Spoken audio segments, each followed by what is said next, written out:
Cathy, si on aborde le thème des animaux, que peux-tu me dire à leur sujet? Les pauvres, Les pauvres. Oui. ceux qui sont libres, bah, ils n'ont pas toujours de quoi manger. Et ceux qui sont pas libres, bah, les humains font n'importe quoi avec eux. Ils les laissent pas s'épanouir. Et tu faisais le parallèle entre les plantes et les animaux sauvages et les plantes et les animaux domestiqués. Donc c'est pareil, c'est-à-dire qu'un animal sauvage aura plus d'énergie parce que plus de liberté dans son espace de vie et de choix. Oui, il aura plus d'énergie, mais par contre, il a plus de sensibilité quand il est attaqué par l'humain qu'un arbre. Hmm. Parce que l'arbre, il a moins d'émotions. L'animal, il se rend compte quand on lui fait du mal. Et ça le blesse, ça lui fait mal au cœur. Et que peux-tu me dire au sujet de l'énergie animale? Alors, bien sûr, il y a plein d'espèces animales. Chacune doit dégager une énergie en particulier, mais qu'est-ce qui fait la particularité de l'énergie animale en comparaison à celle des humains? Ils agissent plus avec le cœur, avec l'instinct. Ils sont plus sûrs dans leur choix. Ils, ils sentent une énergie négative ou positive. Ils sentent toutes les vibrations, la peur, la joie, l'amour, la colère. Ils sentent toutes les... Toutes les nuances. Oui, Plus qu'un être humain, parce que l'humain est parasité par le mental qui oui, est amené à la c'est ça. confusion, au doute. Et lui n'a pas ça, donc il a une sensibilité beaucoup plus fine et subtile. Oui, c'est exactement comme quelqu'un qui pourrait plus entendre, et ben il aurait plus d'acuité dans la vue ou dans le goût. Et ben les animaux, ils ont moins de mental, donc ils ont plus de ressenti. Donc, quelque part, c'est plus juste, puisqu'ils perçoivent la moindre nuance sensorielle et émotionnelle. Donc, ils peuvent cerner exactement ce qui se passe dans l'environnement ou ce qu'émane quelqu'un en profondeur. C'est toujours juste. Ils sont toujours justes. Oui, c'est-à-dire qu'ils vont pas laisser leurrer par une apparence particulière. Ils vont sentir la personne ou l'ambiance telle qu'elle est vraiment à l'intérieur. Oui.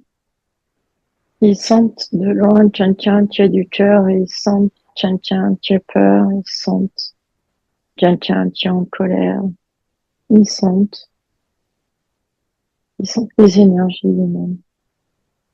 Que pense-t-il des humains, même si c'est pas la même conscience, mais que ressentent-ils à l'égard des humains? C'est comme nous, ça dépend ce qu'ils ont vécu. S'il y a des humains pas gentils, ben, ils ont peur des humains. S'il y a des humains gentils, ils aiment le contact humain. Et j'imagine qu'un animal sauvage n'aura pas exactement la même perception qu'un animal proche de l'homme. Alors, au sujet des animaux sauvages,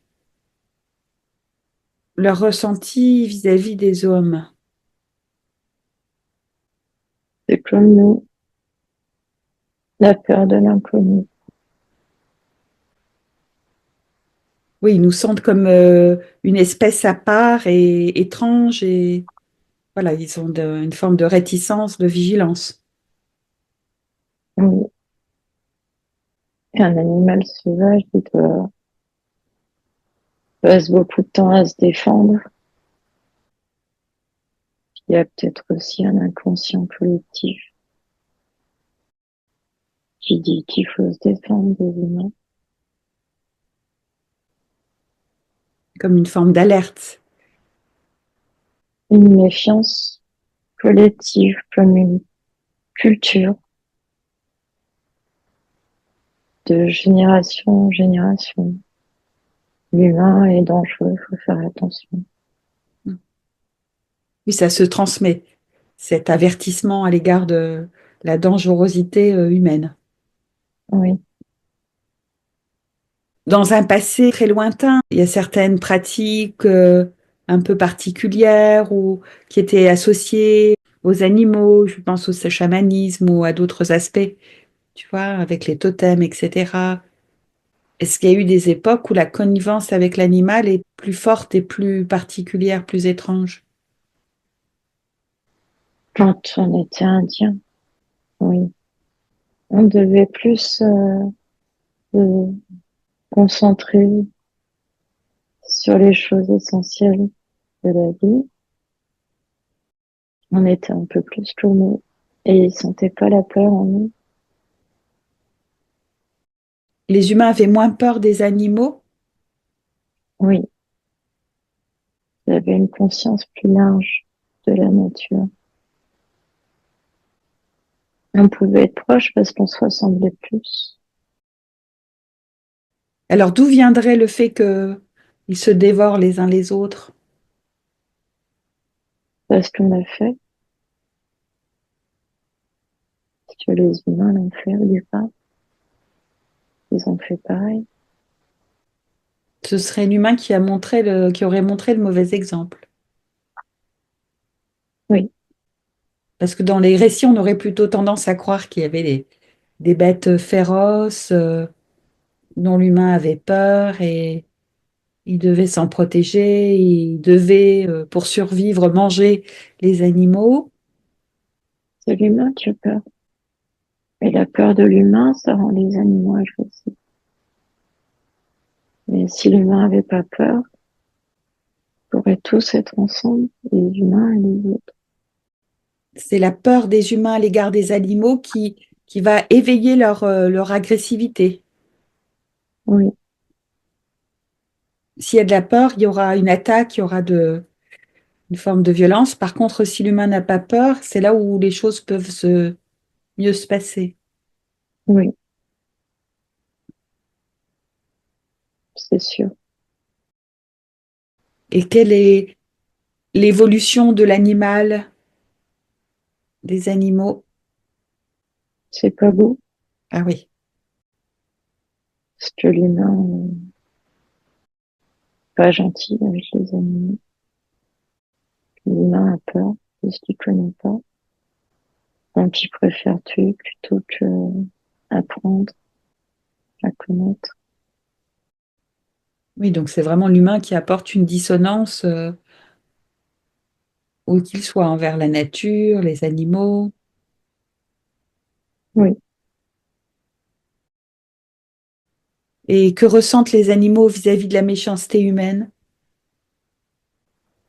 c'est pas comme nous les humains, c'est ça passe, mais il n'y a pas de rancune. Ils apprennent à se protéger. Ils restent dans des énergies hautes. Ils se protègent.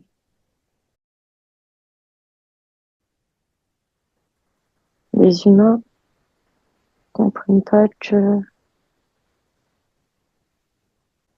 faut agir comme les arbres et comme les animaux. Faut sentir sans mental et s'épanouir dès possible. Est-ce que tu aurais une dernière touche positive? Ça ramène de la joie et de l'amour.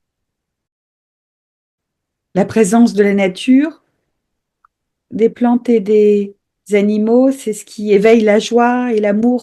Oui, Sans eux, ce serait